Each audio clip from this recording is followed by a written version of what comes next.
आगे बढ़ेंगे और हमारे अगले दर्शक सुनील कुमार जी हैं, उन्होंने अपना सवाल लिखा है पठानकोट पंजाब से। गुरुजी नमस्कार, मेरा नाम सुनील कुमार है। मेरी जन्म तारीख है 17 दिसंबर 1986। जन्म का समय मेरा है शाम के 4:45 पर।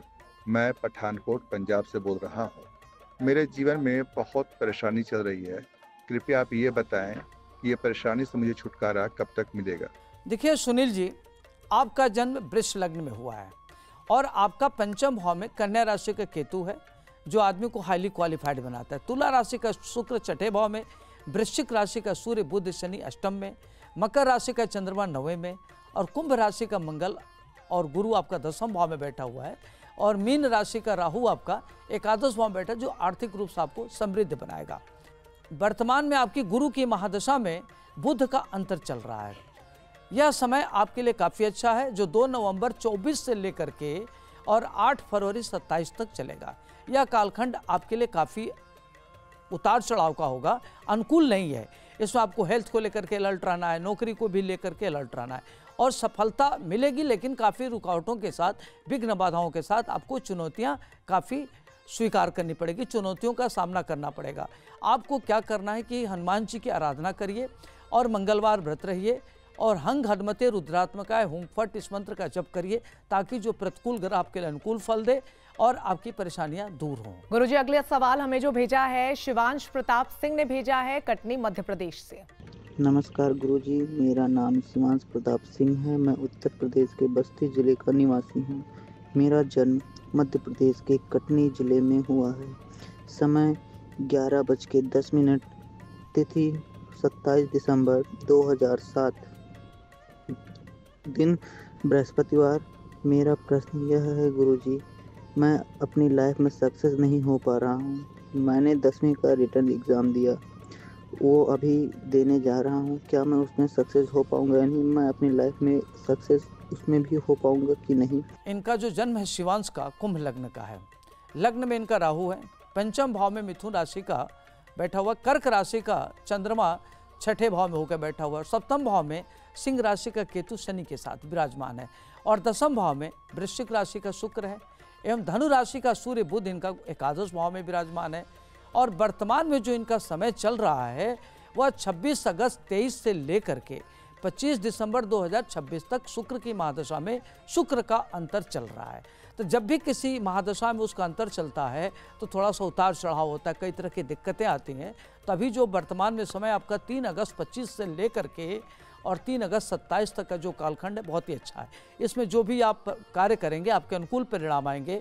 एजुकेशन के दृष्टिकोण से ठीक है, करियर आपका बढ़िया होगा तो पढ़ाई लिखाई करियर के लिए ध्यान रखिए। दूसरी बात का ध्यान रखना है कि शुक्र की महादशा लग्जरी की तरफ ले जाता है और अभी विद्यार्थी जीवन है आपका, तो पढ़ाई लिखाई में ध्यान दें, लग्जरी में ज़्यादा ध्यान न दें। एकाग्रता का ध्यान रखें और एकाग्रता के लिए आप क्या करिए कि चंद्रमा के मंत्रों का जप करिए, भगवान शिव की आराधना करिए, सफ़ेद वस्तु जैसे आटा है, चावल है, दही है, दूध है, दान करिए ताकि आपकी एकाग्रता बढ़े और पढ़ाई लिखाई में मन लगे और आप अपने टारगेट को प्राप्त कर सकें। बिल्कुल गुरुजी, और अभी भी आपने जिक्र किया शुक्र की महादशा का। अगर आप दर्शकों को समझा पाए कि शुक्र की महादशा होती क्या है और इससे क्या जीवन में फर्क पड़ता है। जी देखिए रंजना, शुक्र जो ग्रह होता है लग्जरी के लिए, सुख समृद्धि के लिए, वैभव के लिए होता है। तो इसमें अगर विद्यार्थी सुख समृद्धि के चक्कर में पड़ेगा तो उसकी पढ़ाई लिखाई बाधित होगी, एकाग्रता का अभाव होगा। तो इसलिए विद्यार्थी जीवन में व्यक्ति को त्याग का जीवन होता है, मेहनत करके पढ़ें, लग्जरी की तरफ न जाए। जी बिल्कुल, और चलिए अब आगे बढ़ेंगे और अपना अगला सवाल हम गुरुजी ले लेते हैं जो कि अभिषेक शर्मा जी ने भेजा है पटना बिहार से। जी नमस्कार गुरुजी, मेरा नाम अभिषेक शर्मा है। मेरा जन्म 26 जुलाई 1996 में हुआ है, 1:57 में सवेरे, और मैं पटना बिहार का रहने वाला हूँ। मेरा प्रश्न यह है कि मेरा विवाह कब होगा और नौकरी कब मिलेगी? इनका जन्म वृष लग्न का है। लग्न में इनका वृष राशि का शुक्र है, ऐसे जातक देखने में सुंदर होते, स्मार्ट होते, गुड लुकिंग होते हैं। द्वितीय भाव में मंगल है जो व्यक्ति को बहुत कटु बोलने के लिए प्रेरित करता है। तृतीय भाव में कर्क राशि का सूर्य है, कन्या राशि का राहु पंचम में, वृश्चिक राशि का चंद्रमा सप्तम में और मीन राशि का शनि और केतु एकादश भाव में विराजमान है। ऐसे लोग बड़े धनवान होते हैं, सुख समृद्धि से युक्त होते हैं। वर्तमान में जो इनका समय चल रहा है 22 अप्रैल 2025 से लेकर के 6 दिसंबर 2026 तक बुध की महादशा में गुरु में सूर्य चल रहा है। जो इनके विवाह और नौकरी के लिए बहुत ही उत्तम समय चल रहा है। कैरियर इसमें इनका बहुत अच्छा होगा और कभी भी इनकी नौकरी के लिए कॉल आ सकती है, साक्षात्कार के लिए बुलावा आ सकता है। तो यह कालखंड इनके लिए काफ़ी अच्छा। इनको क्या करना है कि सूर्य की आराधना करनी है, ओम घृण सूर्यान में इस मंत्र का जप करना है। दूसरी बात का ध्यान रखना है कि जब भी आप प्रातः काल उठे तो अपने माता पिता का चरण स्पर्श जरूर करें, जिससे आपकी एकाग्रता बढ़ेगी, आपका यश बढ़ेगा। तो इस बात का जरूर ध्यान रखें। गुरुजी ने जो उपाय बताया आप कीजिएगा, और आपकी जो शादी को लेकर परेशानी है और करियर को लेकर जो समस्या है उसका समाधान संभवतः आपको इन उपायों से जरूर मिलेगा। आगे बढ़ेंगे और हमारे अगली दर्शक जो हैं अदिति पांडे जी कानपुर से, उन्होंने अपना अगला सवाल भेजा। गुरुजी नमस्कार, मेरा नाम अदिति पांडे है।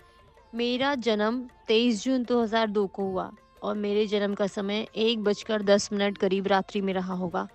मेरा जन्म स्थान कानपुर है। मैं बस आपसे ये पूछना चाहती हूँ कि शिक्षा और करियर मेरा आगे कैसा रहेगा। अदिति, जो आपका जन्म है वह 23 जून 2002 का है, 1:10 पर हुआ है कानपुर में।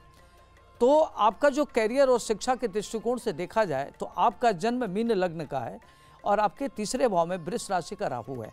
ऐसे लोग बड़े एनर्जेटिक होते हैं, मेहनती होते हैं। बुध और शनि आपका बैठा हुआ है। चतुर्थ भाव में मिथुन राशि का सूर्य, मंगल गुरु है जो प्रशासनिक सेवा में ले जाता है। पंचम भाव में कर्क राशि का शुक्र है जो आदमी को बहुत बुद्धिमान और इंटेलिजेंट बनाता है। नवम भाव में वृश्चिक राशि का चंद्रमा जो व्यक्ति को बहुत इमोशनल बनाता है। ऐसे बच्चे अटेंशन सीकर होते हैं, इमोशनल सीकर होते हैं। तो आपको ध्यान रखना है कि इमोशनली कहीं प्लाट ना हो, आपको कॉन्सेंट्रेट होकर पढ़ना है। और आपकी बुध की महादशा चल रहा है जो 26 से लेकर के 4 दिसंबर 27 तक चलेगा। तो आपकी बुध में शनि का अंतर चल रहा है जो आपकी कैरियर और शिक्षा के दृष्टिकोण से आपका समय बहुत अच्छा है। आपको ध्यान रखना है कि एकाग्र होकर अपनी पढ़ाई करनी है और अपने को काफ़ी फोकस होना है एजुकेशन पर। टास्क टारगेट ओरिएंटेड होकर कार्य करिए और एकाग्रता के लिए, जो कि बहुत अभाव है एकाग्रता का, उसके लिए आप मोती धारण कर सकते हैं कनिष्ठिका अंगुली में। और सफ़ेद वस्तु दान के, जैसे आटा है, चावल है, दूध है, ये दान करना चाहिए सोमवार के दिन। तो सेहत के लिए अच्छा रहेगा, एकाग्रता के लिए ठीक रहेगा। तो आपकी पढ़ाई लिखाई कैरियर के दृष्टिकोण से समय आपका बहुत अच्छा चल रहा है। तो अदिति ने अपना जवाब उम्मीद है कि यहाँ से पा लिया होगा। अपनी शिक्षा को लेकर, करियर को लेकर चिंतित थी। तो गुरुजी, कार्यक्रम में बहुत कम समय इस वक्त बचा है। मैं आपसे अनुरोध करूंगी कि कार्यक्रम के आरंभ में आपने जिन 3 शुभ पौधों का जिक्र किया था, उन्हें लगाने को लेकर वास्तुशास्त्र के नियम क्या कहते हैं, ये आप हमारे दर्शकों को बताइए। देखिए, ये जो वास्तुशास्त्र के अनुसार ये जो हमने पौधों के बारे में बताया, ये बहुत ही आम है। और जैसे तुलसी का पौधा है, अगर तुलसी का पौधा आप रखते हैं घर के जैसे सामने, तो वहाँ क्या होता है कि ध्यान रखना चाहिए कि जूता नहीं चलना चाहिए, चप्पल नहीं रखना चाहिए, पवित्रता का ध्यान रखना चाहिए। और तुलसी का पौधा लगाते समय ध्यान रखना चाहिए कि हमेशा पूर्व उत्तर या पूर्वोत्तर दिशा में ही लगावें। इससे आपके घर में पॉजिटिव ऊर्जा आती है। तो मनी प्लांट को घर के गलियारे में लगाना चाहिए जो शुभ माना जाता है। और जो बम्बू प्लांट है उसको ध्यान रखना चाहिए कि दक्षिण पूर्व दिशा में लगावें, जो आपकी वास्तु के दृष्टिकोण से लिए काफ़ी अच्छा रहेगा। बम्बू प्लांट के नीचे ध्यान रखना चाहिए कि दक्षिण पश्चिम दिशा में नहीं लगाना चाहिए। तो इन सब छोटे छोटे बातों को ध्यान रखने से घर में खुशियों का माहौल रहता है। और एक बात का और ध्यान रखना चाहिए रंजना, कि तुलसी का जहाँ पौधा होता है वहाँ झाड़ू नहीं लगाना चाहिए, चप्पल नहीं ले जाना चाहिए। और सायंकाल दीपक जरूर जलाना चाहिए, चाहे घी का जलाइए, चाहे सरसों के तेल का दीपक जलाइए। इससे आपके घर में लक्ष्मी निवास करती हैं। जी बिल्कुल गुरुजी, और आपने बहुत ही विस्तार से अच्छे से बताया, क्योंकि देखिए जो पौधे होते हैं न सिर्फ सुख समृद्धि आपके घर में लेकर आते हैं, बल्कि पॉजिटिविटी भी आती है, एक फ्रेश एयर भी आपके घरों में आ जाती है। तो इन पौधों को कम से कम आप जरूर अपने घरों पर रखिएगा। तो आज के कार्यक्रम में इतना ही। आप भी लग गुरु से सवाल पूछ सकते हैं। आपको बस इतना करना है कि अपना नाम भेजना है, जन्मतिथि, जन्म का स्थान और समय के साथ। प्रश्न के साथ आपको अपना ऑडियो क्लिप बनाना है और हमें ये जो दिया गया नंबर है 9355010002 पे हमें व्हाट्सएप कर देना है। और लग गुरु आपकी हर समस्या का समाधान आपको बताएंगे।